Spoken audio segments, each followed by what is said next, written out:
திணறடித்த மழை, திரும்பும் திசையெல்லாம் வெள்ளம், சேறு சகதிகளுக்குள் புதைந்து கிடக்கும் மனித உடல்கள் என வயநாடு மாவட்டம் உருக்குலைந்து போனதன் கொடூர காட்சிகள்தான் இவை.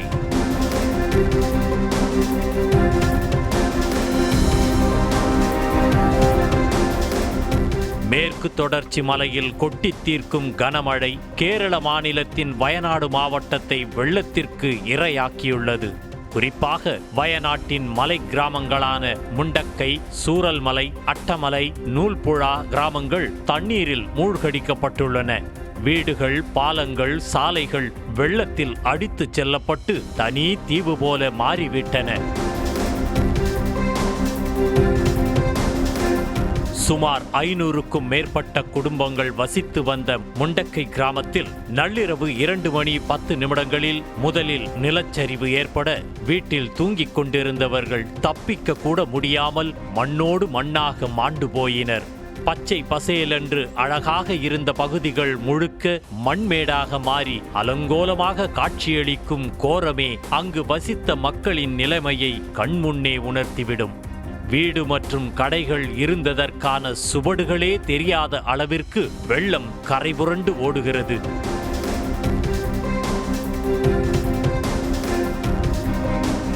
முண்டக்கையை தொடர்ந்து அடுத்த சில மணி நேரங்களிலேயே சூரல்மலை கிராமமும் நிலச்சரிவால் நிலை குலைந்தது.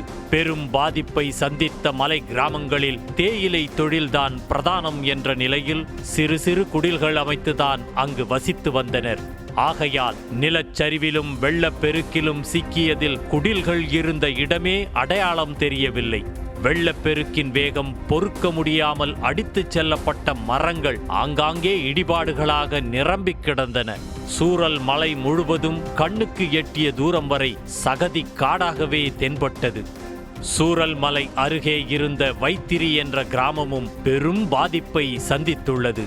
கனமழை, நிலச்சரிவின் கோரத்திற்கு ஒரு இடம் கூட பாக்கி இல்லாமல் கடைகளும் கார்களும் உருக்குலைந்து கிடந்தன. ஒரே இரவில் வயநாடு முழுக்க தண்ணீர் காடாக மாறியதில் சாலி ஆற்றின் கோரமுகம்தான் காரணம் என்ற தகவலும் வெளியாகி உள்ளது. கேரளாவில் இருக்கும் ஆறுகளிலேயே 4வது பெரிய மற்றும் 169 கிலோமீட்டர் நீளமுள்ள ஆறுதான் சாலி ஆறு. வயநாட்டின் இளம்பிளேரி மலையில் உருவாகும் இந்த சாலி ஆறு கடைசியாக அரபிக் கடலில் கலக்கும். மேற்கு தொடர்ச்சி மலையில் கொட்டி தீர்த்த கனமழையால் சாலி ஆற்றில் அளவுக்கு அதிகமாக தண்ணீர் வந்த நிலையில் ஆற்றின் போக்கே மாறி கிராமங்களை மூழ்கடித்து தண்ணீர் தேசமாக மாற்றியிருக்கிறது. சுனாமி பேரலை அழித்து போடுவது போல் தண்ணீர் புகுந்த இடமெல்லாம் தடம் தெரியாமல் போனது. இயற்கை பேரழிவு சம்பவத்தை அடுத்து மாநில மற்றும் தேசிய பேரிடர் குழுவினர் முதலில் மீட்பு பணியில் ஈடுபட்டனர். ஆனால் தொடர்ந்து கனமழை பெய்து கொண்டே இருந்ததால் மீட்பு பணியில் கடும் சவால் ஏற்பட இராணுவம், கடற்படை என முழு படையும் களம் இறக்கப்பட்டது.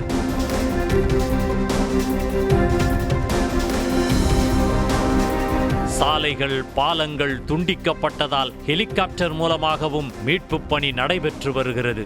மண்ணில் புதைந்து போன வீடுகளுக்கு நடுவே மனித உயிர்களை மீட்புக் குழுவினர் தேடி தேடி கண்டுபிடித்தனர். தங்கள் உயிரை பணயம் வைத்து நிலச்சரிவில் சிக்கியவர்களையும் மண்ணில் புதையுண்டவர்களையும் அந்தரத்தில் தொங்கியும் படகுகளில் பயணித்தும் மீட்புக் குழுவினர் மீட்க படாத பாடுபட்டனர். முண்டக்கையில் நிலச்சரிவில் சிக்கி பலியானோரின் உடல்களை மீட்டு ஆம்புலன்ஸ் மூலம் மேப்பாடி மருத்துவமனைக்கு அனுப்பி வைத்தனர். உடல்களை சுமந்து கொண்டு ஆம்புலன்ஸ்கள் வரிசையாக வந்த காட்சி காண்போருக்கும் கண்கலங்க வைத்தது. மண்ணுக்குள் புதைந்து போயிருந்தவர்களை சேரும் சகதியோடும் கஷ்டப்பட்டு மீட்க உறவுகளை இழந்த துக்கம் தாங்காமல் அழுது புலம்பி ஆதங்கத்தை கொட்டினர். வெள்ளத்தோடு வெள்ளமாக அடித்துச் செல்லப்பட்டவர்கள் அங்குள்ள ஆறுகளில் சடலமாக கரையொதுங்கியதும் கண்களை குளமாக்கியது.